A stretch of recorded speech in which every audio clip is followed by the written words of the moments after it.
Cannabis Common Sense, the show that tells the truth about marijuana and the politics behind its prohibition. Hello and welcome to another exciting edition of Cannabis Common Sense. We have a great show for you this week. Standing by in the wings, waiting to play some music, it's Mr. John Cornett. Welcome back, John. Oh, welcome back yourself, Paul. Thank you very much. Thank you. And right next to me is Mr. Casper Leach. We will be taking your phone calls shortly. If you have a question about ending adult marijuana prohibition, restoring industrial hemp, helping medical marijuana patients, or anything related to hemp or cannabis, give us a call at 503-288-4442. That's this number, 503-288-4442. But let us bring on our infamous dancing cannabis leaves, and we'll be right back with hemp news. Feel the force.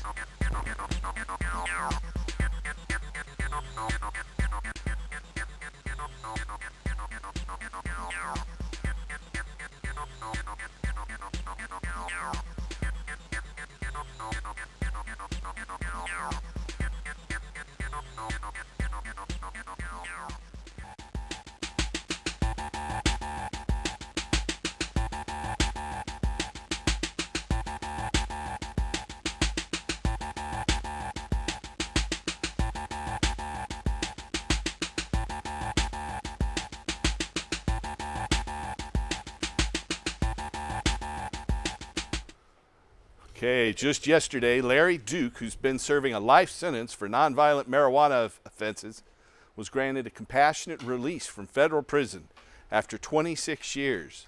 Just yesterday, March 5th, 2015. We hope this is the first of a trend toward releasing nonviolent prisoners serving life sentences for marijuana, especially those like Larry, who are now senior citizens who've served decades behind bars in federal prisons. Larry, a former Marine, is a decorated combat veteran of the Vietnam War, a lifelong inventor and innovator. Larry obtained a U.S. patent while incarcerated. He looks forward to progressing on his latest project, a Quanta Rail project, once he gets adjusted to his newfound freedom. Almost a year ago today, an article written by Larry Duke was published entitled "Watching the Colorado Pot Rush from Prison," which sums up his feelings of being locked up for life while watching a televised special on CNBC about people who were selling cannabis legally. Well, all we can say about Larry's freedom is hallelujah. Thank you very much. Hopefully we'll see a lot more. There's been a big national survey this past week. For the first time, the General Social Surveys reportedly found that a majority of Americans support making cannabis legal, according to a report in the Washington Post yesterday. The survey, which is widely regarded as the single best source of data on societal trends according to its website, found 52% think marijuana should be made legal, and only 42% think it should remain illegal. National polls released last fall by Gallup and the Pew Research Center found similar results. Americans are tired of laws that punish adults for using a substance that's undeniably safer than alcohol. Hopefully our elected officials are paying attention and preparing for the inevitable. The failures of marijuana prohibition are too obvious to ignore forever, which is evidenced by the growing support for ending it. Marijuana has been a relatively prominent part of American culture for decades, and that's never going to change. Either we continue to force it into the underground market, or we start regulating it and treating it like other products that are legal for adults. Federal and state officials who are clinging to marijuana prohibition need to get over it and allow society to move forward. Out of Washington, D.C., District of Columbia officials have implemented a voter-approved initiative depenalizing offenses involving the personal possession and cultivation of cannabis by adults. The new measure, which took effect last Thursday, permits adults to possess up to 2 ounces of marijuana and cultivate up to 6 plants, no more than 3 mature at one time, in one's residence without penalty. Not-for-profit transactions involving small amounts of the substance are also permitted. 70% of Washington District of Columbia voters in November decided in favor of the measure, Initiative 71. For-profit sales of cannabis are prohibited under the law, as it's a retail production or distribution of the plant. The consumption of cannabis in public or on federal property is also prohibited, as is the use of the plant inside any local business or social club. D.C. lawmakers enacted emergency legislation on Tuesday to impose the latter restrictions, which were not included in the initiative. District officials moved forward with the measure's enactment despite threats from federal lawmakers that doing so violates the intent of Congress. However, Congress had 30 days to overturn the law, and such a vote was never proposed. From Providence, Rhode Island, Senator Joshua Miller and State Rep Scott Slater yesterday introduced legislation that would end marijuana prohibition in Rhode Island and replace it with a system in which marijuana is similarly taxed and regulated like alcohol. They discussed the proposal at a news conference in the Rhode Island House Lounge of the State House, where they were joined by Dr. Daniel Harrop, an MD, and he's the vice chairman of the Rhode Island Center for Freedom and Prosperity, and Regulate Rhode Island Director Jared Moffitt. According to Senator Miller, the chairman of the Senate Committee on Health and Human Services, he said, quote, "It's time to regulate and tax marijuana in Rhode Island and treat it similarly to how we treat alcohol. Marijuana prohibition is an ineffective and wasteful policy, and we cannot afford to ignore it any longer. The legislature is perfectly capable of creating a system that will work for Rhode Island," end quote. Just north across the river from us here in Portland, Oregon, in Spokane, Washington, in an unexpected Tuesday verdict, a federal jury in a widely watched federal medical marijuana case from eastern Washington state, known as the Kettle Falls Five, acquitted the 3 remaining defendants of all but one charge of manufacturing less than 100 marijuana plants. The charge carries no mandatory minimum sentence, and the defendants, Rhonda Harvey and her son Roland Gregg, and daughter-in-law Michelle Gregg, remain free until sentencing on June 10th at 10 a.m. In a prosecution and week-long trial that used up roughly $2 million of federal funds, the Obama administration's Justice Department aggressively pursued marijuana trafficking charges against the family of the patients who claimed to have been growing for themselves in full compliance with Washington State's medical marijuana law. The U.S. Department of Justice, or DOJ, also chose to try them in defiance of a recent congressional ban on DOJ interference in the implementation of state law. Before the trial even began, the federal government agreed to dismiss charges against Larry Harvey, who was 71, and a co-defendant who was recently diagnosed with stage 4 pancreatic cancer.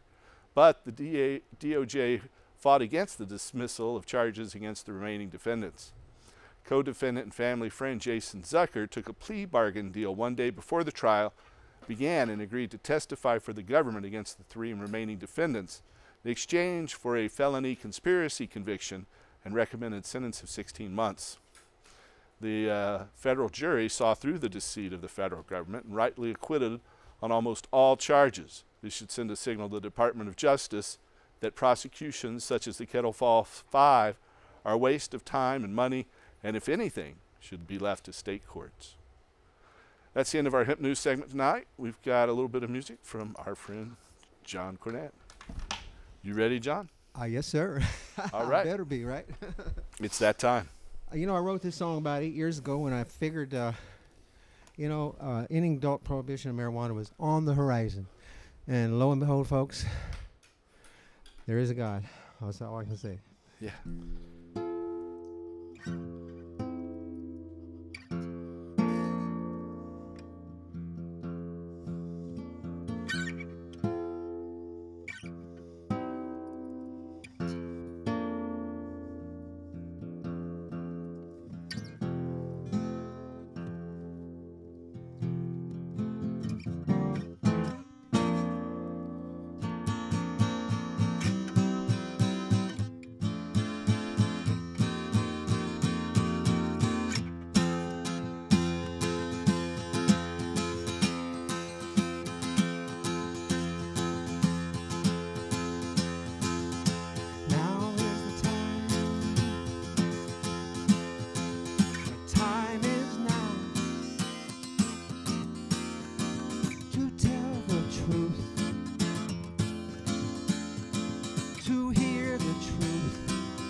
choose. It isn't how it has to be. Ascension is the only way. Learn to live another way. Sound the alarm. Sound the alarm. Re-educate, re-educate. Now is the time for the truth. Whoa, whoa. Now is the time. Whoa, whoa. Now is the time. Time is now to speak the truth, to seek the truth, to be the truth, to be the truth.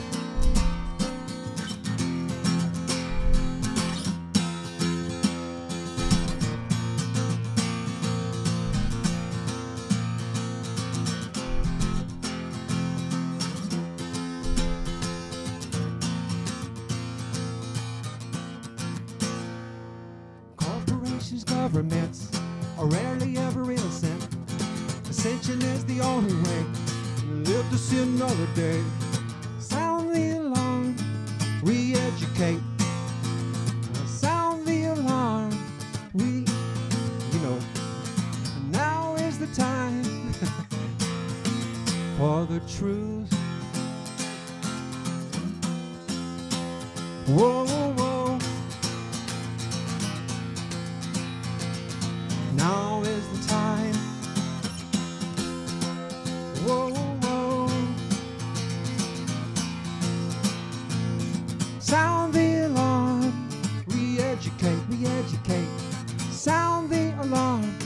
Investigate, investigate. Now is the time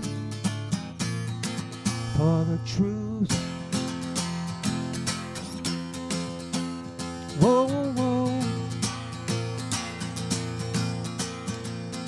Now is the time. Whoa, whoa. Now is the time. Whoa, whoa. Now is the time. Whoa, whoa.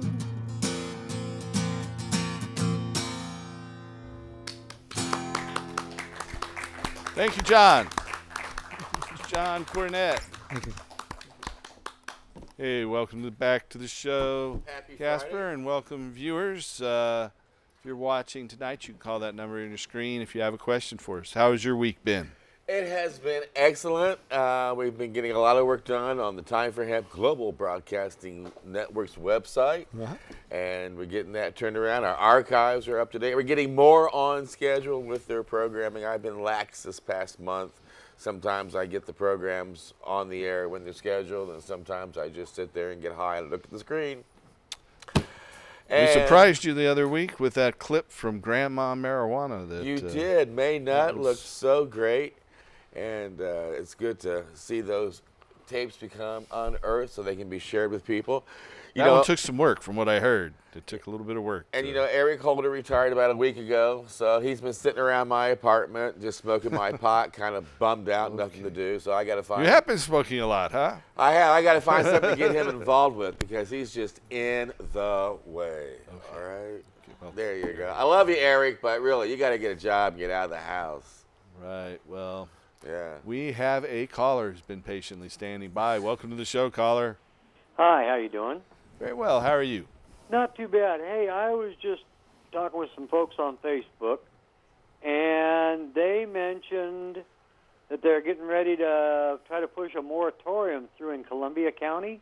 Okay. And from what I understand, is to block the dispensaries, the recreational or medical dispensaries, as well as medical and recreational grows. Well, let me tell you, the law that we passed, Measure 91, doesn't allow them to just have a vote and do that. If they want to do that, according to the state law, they have to put it up for a vote in November 2016. And it'll be up to the people to make that decision. And if Columbia County would decide in November of 2016 to block, dispensaries or the legal sale of marijuana to adults, then they wouldn't get the tax benefit, that money that would be going to all the other counties that allow the sale of marijuana would not be going to Columbia County. So they would specifically be turning away those funds and those businesses and those jobs. So they can't just do it in an action of the municipal or the county government. Okay. All right, well, that's nice to know. And if you happen to get a chance, post something about that on Facebook on there, and people can share it around, and because they're trying to get some bunch of people together to. I haven't been on Facebook a lot lately. I've been real busy in the real world, but even though the Facebook's in the real world too. Well, I've got lots of stuff to post, to get a lot of information not enough out time there. to do it. Yeah, it's just a way to get a lot of information out to a lot of people fairly quick. Yeah, that's true. That's true. So anyway, that was my question, and I'll kind of let them know that they shouldn't have too much to worry about. Yeah, the Measure 91 explicitly says the municipal and county governments cannot block implementation without a vote of the people. All righty. All right. I'll go ahead and try to pass it on. Thanks. You're welcome. Thank you. Paul, I am terrified. Maybe you can calm me down. I saw in the news that now that marijuana is legal in some states, some of the wild vermin, especially rabbits, are going to be eating this stuff and going nutty and attacking people and getting wacky. Maybe even eat the head off of a chocolate rabbit at Easter time, and I don't even know if it's safe to go outside with my dogs anymore. Well, that's what a DEA agent testified to in the Utah legislature earlier this week. He testified that rabbits got really, really high when he followed him around and did not run in terror at the marijuana patch. Well, I'm not sure exactly what the growers were doing there with the rabbits, but maybe they became domesticated, or maybe they were originally domesticated. I don't know. But it's ridiculous that a federal agent whose lifeblood depends on enforcing marijuana prohibition would be called in to testify, about a medical marijuana bill in Utah is what he was testifying about, and trying to stop patients from getting access to medical marijuana based on such ridiculous. So you don't think rabbits are going to eat it and get violent and attack then, huh? They might eat it, but they definitely won't get violent. Well, all right then. I'll go ahead and go out my front door. I've seen deer eat quite a bit in Switzerland.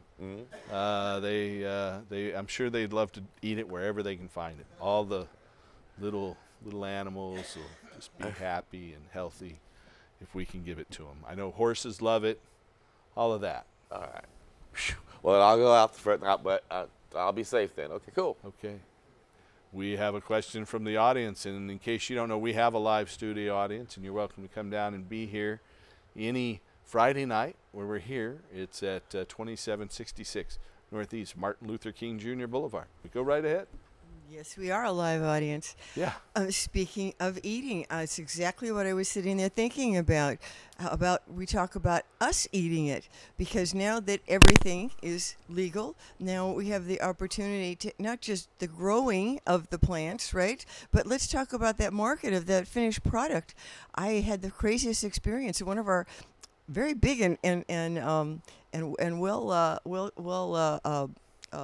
traveled health food stores with a lady that I was getting something, and she saw a hemp product on the counter. It was a snack food thing with hemp, and she had to kind of push past me to say, "Look at that!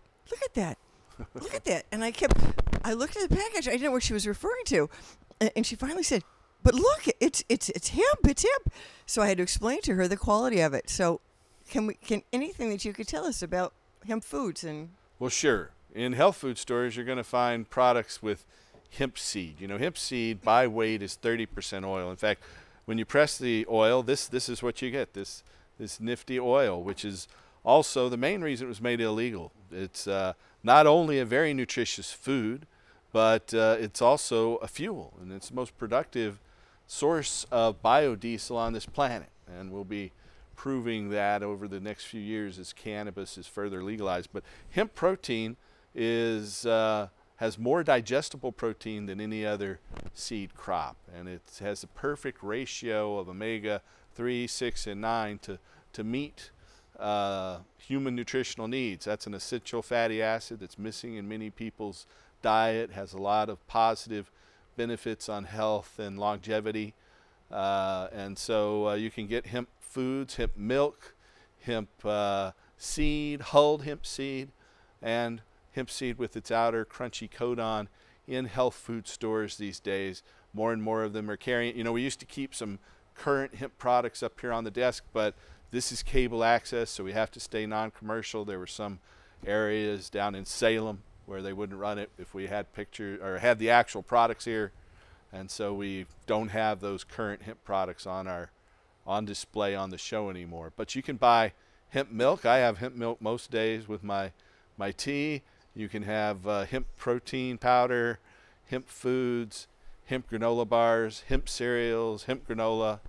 It's really good stuff. Well, according to that same DEA agent, consuming cannabis like that in an edible will make you sick, become addictive, and give you headaches. You know, is today in Portland's largest newspaper, in fact, Oregon, or the Northwest's largest newspaper, the Oregonian, a large series of articles written by their cannabis reporter, Noel Crombie, about medical marijuana edible products. So not hemp, which is different, but things made with the psychoactive ingredients in cannabis. And they were saying that, you know, there's a lot of variation in the quality of the product and the lab results that are purported on there. It's a really good set of articles. If you're into that sort of thing, you might want to check that out.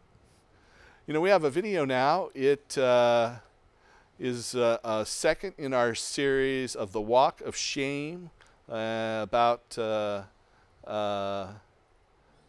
little girl who's denied cannabis medicines. Is that video ready to run? Not quite yet. Well, it will be in a second. But we've been producing this little series of videos along that line. And so... is this segment 777? This is section, yeah, this is our show, number 777. So here's this video. We'll be right back. We must work untiringly so that our children are obliged to learn the truth, because it is only through knowledge that we can safely protect them. Failing this, the next tragedy may be that of your daughter, or your son, or yours, or yours, or yours. Medical marijuana advocates hope for major breakthroughs in Texas this year, and a 9-year-old girl is leading the charge. Good evening, I'm Tyler C. Swarta. I'm Terry Gruca. KVUE political reporter Mark Wiggins has our top story from the newsroom tonight. Yeah, Mark, she's proving to be a very effective advocate, I hear. Oh, that's right. But first, we are not talking about smoking. I want to be clear about that. Now, the last thing this family expected was to become activists. But Alexis' courage has made her a star of a growing movement. 9-year-old Alexis Bortel will tell you she's a pretty normal kid who enjoys cartoons and playing with her younger sister. At the same time, she's fighting a life and death battle. I haven't had a seizure for the past 3 days. Alexis' father, Dean Bortel, a Navy veteran, says the first happened at their Rowlett, Texas home in July 2013. We were folding clothes, and all of a sudden I hear my wife scream. And Mom's holding her. We get her down on the couch. She's shaking. Doctors eventually diagnosed Alexis with epilepsy, but Dean says the medication they prescribed made the seizures worse. I mean, it was terrible. Her seizures went from mainly at night to around the clock. Other drugs had even worse side effects, and the seizures kept coming. I kind of black out, and sometimes I start chomping, shaking. Is it scary? Yes, very. If the big one does come, what are we going to do? I mean, that scares us more than anything. Desperate, the family happened to catch a CNN documentary which detailed the use of cannabis-based medication like oils to stop the seizures without the pharmaceutical side effects. The family soon started their own research, paying visits to Colorado where the medicine is legal. On the advice of doctors there, they were able to get Alexis a state-issued medical marijuana card. She is a legal patient in Colorado. She has been evaluated by 2 specialists who believe medical cannabis is her best shot at a normal childhood. The only problem, the Bortels can't use the medication as long as they live in Texas, which has no allowance for medical marijuana and could punish them for treatments out of state. But Alexis isn't taking no for an answer. I don't want to leave Texas. I'm a Texas girl. Team Alexis is taking her fight to Facebook, YouTube, and rallies like this one in Dallas. So instead of a safe medicine, I have no medicine. Well, at first you think you're kind of nervous, but it actually gets kind of fun for me. Yet her greatest task is ahead, convincing lawmakers this session to legalize medical marijuana in her home state. It'd be a big deal. It'd be amazing. It's also a race against time. Dean says even though Texas is home, they simply can't wait forever. When the gavel falls in May, we'll know if we have to leave Texas. Alexis has already met with several lawmakers. For more about her and others she's working with, go to kview.com. Mark Wiggins, KView News. Mark, there are at least 4 marijuana-related bills pending before the Texas legislature, but none regarding medical marijuana. 3 House bills would change the penalties for possession of small amounts of the drug. A Senate bill would require drug testing prior to a person receiving certain state benefits.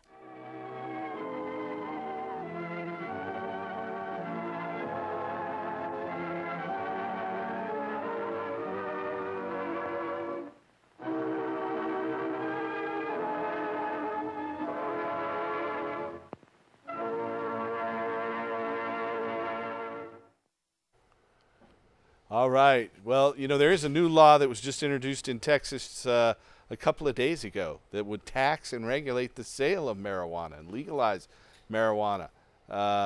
Actually, it will make it like tomatoes, according to this state legislator who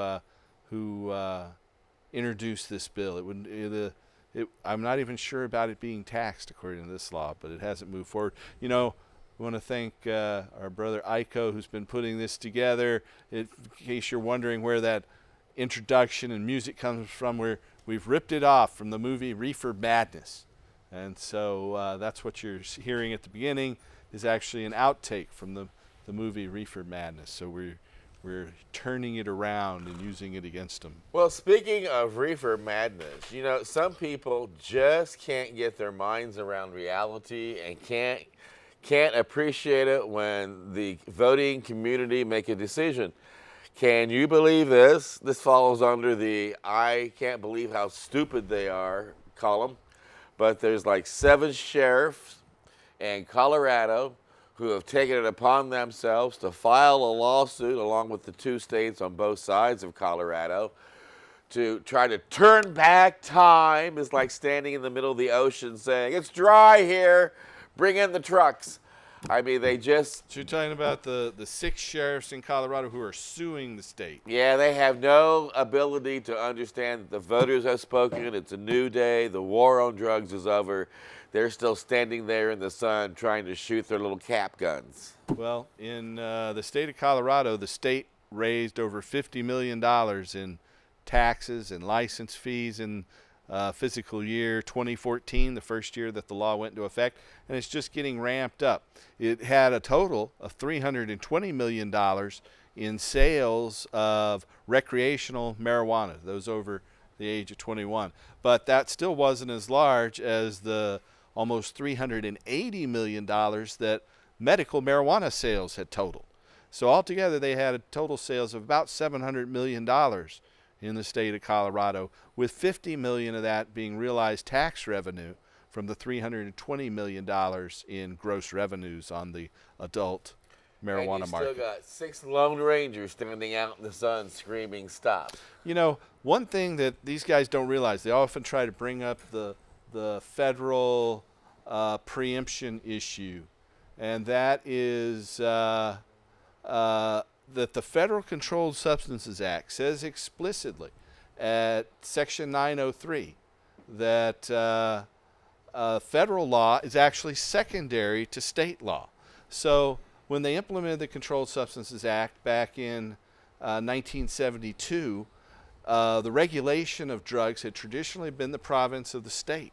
And so they allowed the medical and industrial use of cannabis and said as long as the state is regulating that the state law takes precedence. Well, So I have a hunch they are the only 6 people in the whole state of Colorado who's never gotten high. And if that were to change, maybe they would get off their little high horse. maybe so. So maybe they should have a cannabis event. Well, they with a have lighter and a a big joint. one there in Denver on April 20th. In fact, speaking of cannabis events in Colorado, Yes. a week from tomorrow, a week from tomorrow, all right, I will be in Denver at the Canna Grow Expo.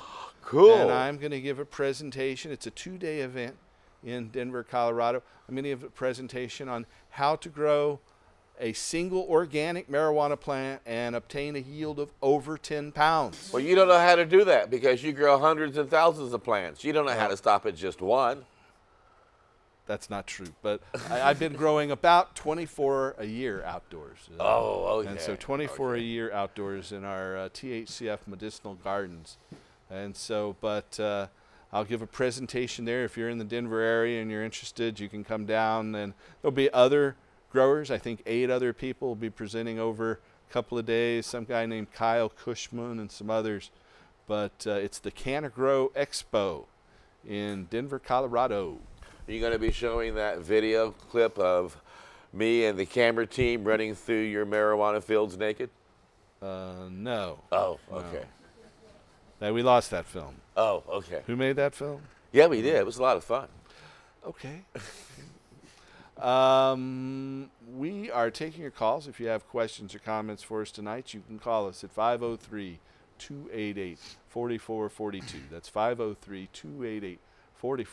And we have another question from a studio audience member. Go right ahead. Hey, great. Thanks. I'm glad you're all out here tonight.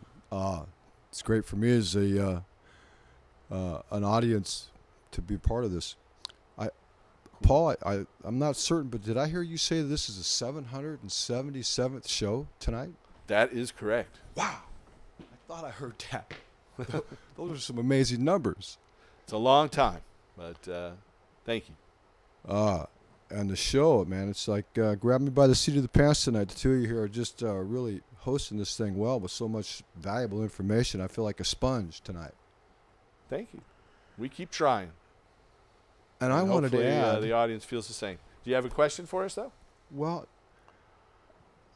I probably could come up with many, but, I'm right in line with everything that you've shared tonight, but I just wanted to get a piece of my own story out here and maybe make get it out there as some encouragement. Okay, see if you can do that in about 20 or 30 seconds. Fantastic. On probation, the probation officer doesn't want to mess with me while caring for myself with the only medicine I know on the planet that helps me with my PTSD from the many years of being traumatized, because I've always chosen to medicate. But I didn't learn here until recently that truly medication is something that's life-giving and health-preserving. A drug is not described or defined as anything that's life-giving and health-preserving. So there's a big distinction right away why hemp wins. And so you've talked to your probation officer, and they said they don't want you to use cannabis while you're on probation. He has said that that's the stigma that he's up against, but he really well, it's doesn't legal want to now, have to so I'm not enforce sure why they would make that point. And he's made the strong suggestion go speak with the judge that handled the sentencing. Uh-huh. And then the dilemma here is, and it's going to be for everybody that's on parole and probation that's faced with this circumstance, is that there's nothing in the regulation yet that would deregulate us if we've gone through the hoops and acquired the OMP card through your outfit there, and that we've all got signed up with our diagnosis who have gained the card to begin with. So it's a conundrum there for them, because there isn't an official law that says that we shouldn't be using our medicine while on parole or probation. So I see. Thanks again. All right. Thanks for sharing. And we have another caller. Welcome to the show, caller. Yes, hey, Paul, I was just wondering, what as us consumers watching you, what can we do to support your show, your cause, and just as I'm just sitting here watching, I mean, what is there that we? Well, there's a lot. There's a lot. Right now we are lobbying in the legislature. There's a lot of proposals to curtail Measure 91 as it was passed. The chair of the Oregon Liquor Control Commission is suggesting additional regulations and that those regulations be imposed on medical marijuana dispensaries. So you want to get involved with our organization, you can give us a call. Our number is 503-235-4606. That's 503-235-4606. You can go to our political website. That's CRRH. I've had that website for 25 years now. And so it's crrh.org, or since 1992, to be accurate. But we can have you call the legislators and give you alerts on what's going on with the legislative process, because we have to stay involved in that process and make certain that these repressive forces, like these 6 police officers or sheriffs in Colorado, we're still getting blowback from law enforcement and DAs, and so the DA of Klamath County is suggesting additional restrictions. So we just got to support our friends in the legislature and oppose those. So get involved with our organization and give us a call at 503-235-4606. That's 503-235-4606. All right, well, I appreciate that, but thank you. This is the main thing that a lot of people were asking, and we were just wondering what actually we really could do. I appreciate that. You know, we got enough signatures here last year, and we got the vote to pass, but that's just the beginning. There's still people like that gentleman who was released from federal custody after 26 years. Many people going to jail. Just read about some people being executed in Indonesia solely for cannabis. So we'll keep you informed of those. Watching our show, you're welcome to come down to our studio audience any Friday night and get involved. All right, thank you, sir. I appreciate that. Thank you. And Paul, it would seem like we got show and tell here. I've been checking out your wood for most of the show. I see. Ain't this pretty? That's a big stock. We've got the hemp bast fiber, this interior part of the fiber, according to USDA Bulletin 404, which came out in 1916. This had traditionally been a waste product, and it makes more than 4 times more paper than any tree species.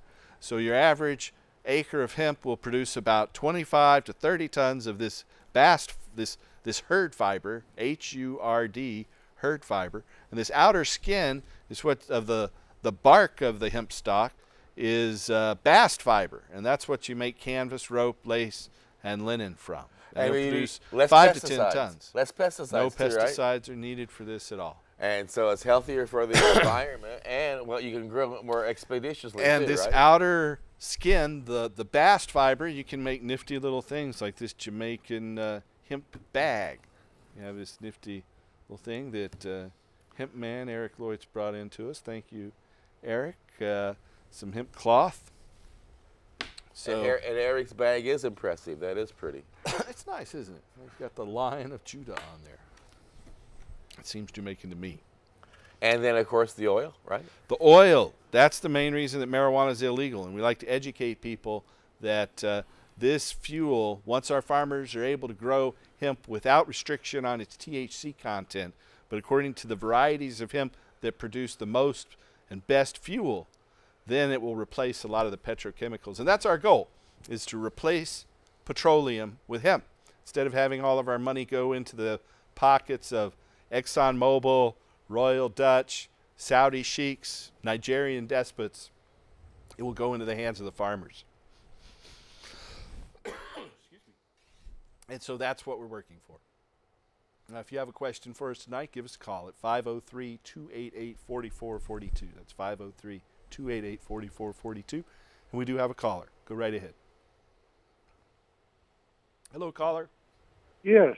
Is there Yes. a special county that's a little more easy to grow for farmers than another? What was that again, sir? I'm trying to determine which county would be better for a farmer to grow marijuana after being licensed by the state. That's a very good question. You know, I think Eastern Oregon, Southern Oregon, maybe even the Willamette Valley, it's a little early to say. Those kinds of diagnostic tests haven't really been fully done, but over the next few years we should discover that. I think Southern Oregon and Eastern Oregon might be the best, simply because we get a lot more rain here in the Willamette Valley, and so you'd have to have mold-resistant varieties on a regular basis, or you can cover them. So I think it'll do well throughout Oregon. I mean, I do quite well. I'm able to grow an organic plant outdoors that produces over 10 pounds here in Portland.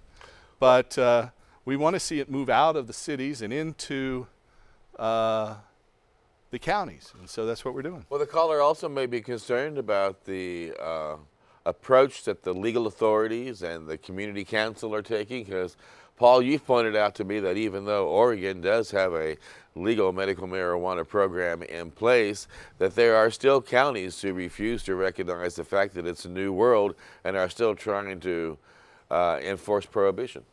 Yeah, there have been a number of counties, Washington County, a number of municipalities that have blocked the implementation of the state dispensary law. I was talking to a friend of mine who played guitar here the other night, Jim Matheson. He said he lost $50,000 trying to open a dispensary in Hillsborough.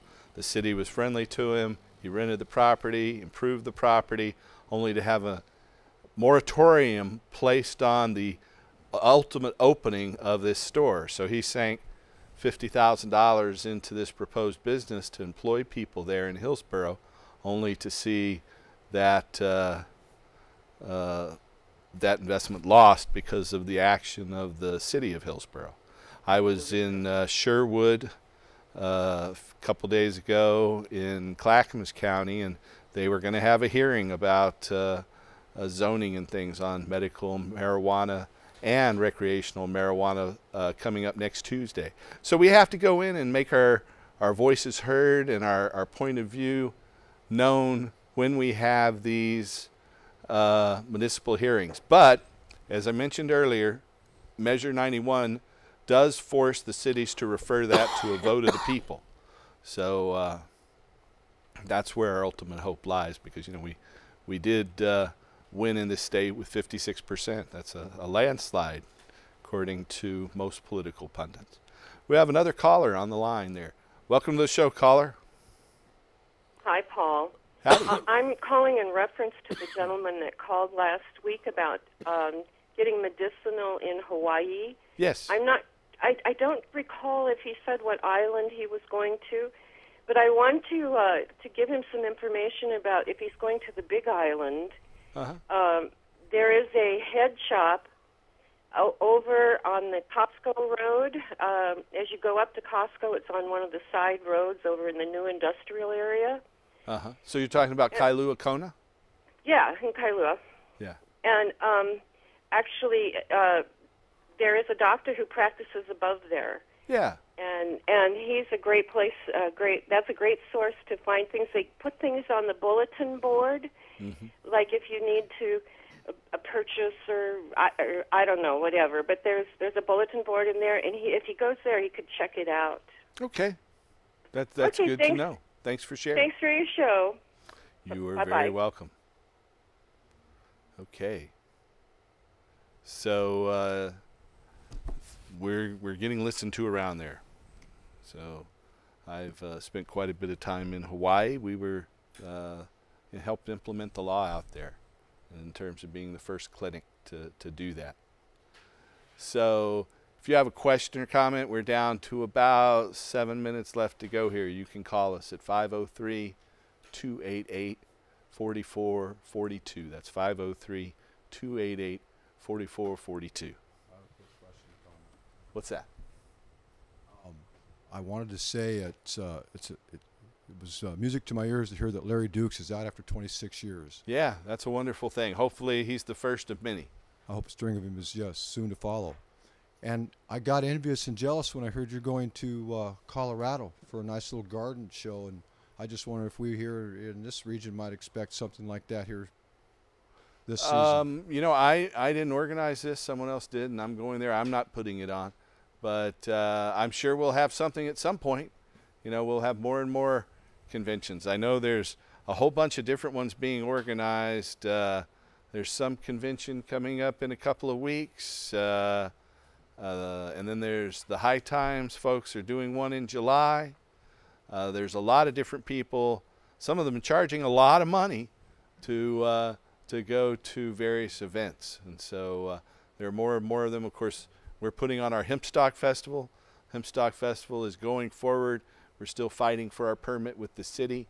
We've gone into state court to force the city to issue that permit. And so that reminds me, I heard on the news that it is now illegal to smoke anything in any state park in the state of Oregon. There you have it.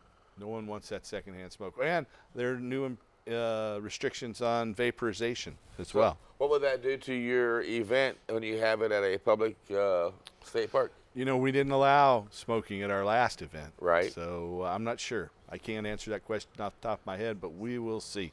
You know, we think that using cannabis is a free speech issue, but up in Seattle, they established smoking areas that were enclosed at the Seattle Hemp Fest, but those weren't really recognized. People were smoking everywhere anyway.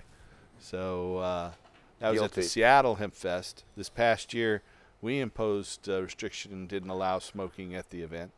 And the city, however, thinks that we did. And we did allow smoking. But that's something that we're litigating about. So you can watch for our Hempstock Festival this coming September. And, of course, the largest pro-marijuana event, the Seattle Hemp Fest, is in mid-August up on the waterfront of Seattle. So stay tuned for that. And you can find out more at hempfest.org. So we're down to just less than 5 minutes left. You want to give a shameless plug for your radio internet efforts? I do. We've got a great team of people working diligently to try to end prohibition. We broadcast 24 hours a day, 7 days a week at timeforhemp.com, Tumblr, SoundCloud, iTunes. There is a Google app at the Google Plus App Store you can download and put into all your smart devices to share us with your friends. Downloads are free at the website, so if you have a program that you enjoy and want to share it with your friends, you can go to the timeforhemp.com website, find your favorite host, check out their downloads. With our new website up now, it's easy to locate all of our past e-zines, new one coming out soon.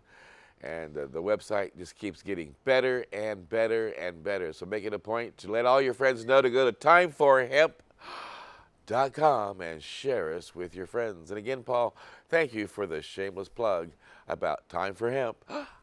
All right. And if you are a loved one or looking for a physician to help you get a medical marijuana permit, then we have doctors all over the United States soon to go into Washington, D.C. and New York City and points east from Hawaii to the eastern part of the United States. So give us a call at that number on your screen. It's 1-800-723-0188. If you're interested in medical marijuana anywhere in the United States, you can call us at 1-800-723-0188. If you're here in the Portland area, you can call our local number at 503-281-5100.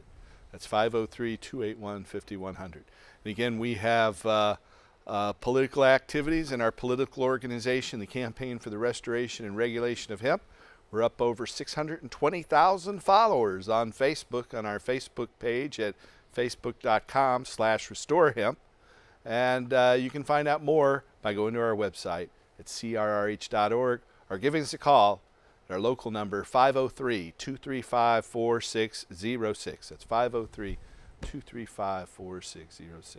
Thank you, Casper, for another week. Thank you, viewers. We're going to go out on another great song by Mr. John Cornette. Tune in next week and help us restore hemp.